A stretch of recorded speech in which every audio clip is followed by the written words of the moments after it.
Cell ફોનની દુકાનનો માલિક તેના ગ્રાહક પાસેથી ખરીદ કિંમત કરતાં 28% વધુ વસૂલ કરે છે.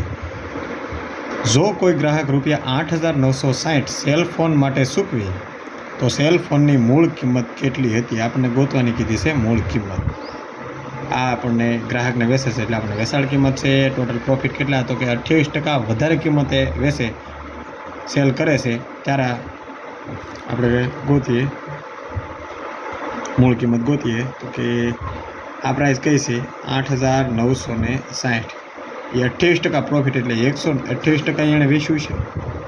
હવે આપણે કરીએ કે 100% એ કેટલા 100% એટલે આપણને મૂળ કિંમત મળી જાય.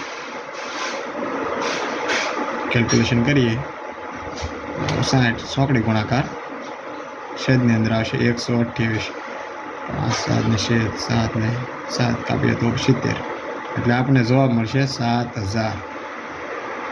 એ જ રીતે બીજો દાખલો સેમ ગણીએ. પુસ્તકની દુકાનનો માલિક તેના ગ્રાહક પાસે ખરીદ કિંમત કરતાં 28% વધુ વસૂલ કરે છે. જો કોઈ ગ્રાહક ₹1,408 અમુક પુસ્તકો માટે ચૂકવે છે તો પુસ્તકોની ખરીદ કિંમત કેટલી હતી. ખરીદ કિંમત એટલે કે મૂળ કિંમત જ થઈ ને એટલે આને પણ આની જેમ સેમ ગણીશું તો કે આ 28% પ્રોફિટ એટલે એણે 128% એ વેચ્યું છે.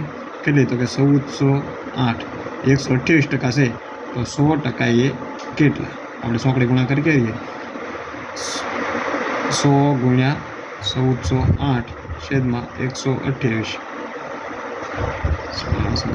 એક ને કાપશું એટલે 11 એટલે તો કરે 1100 આપણો આન્સર રહેશે.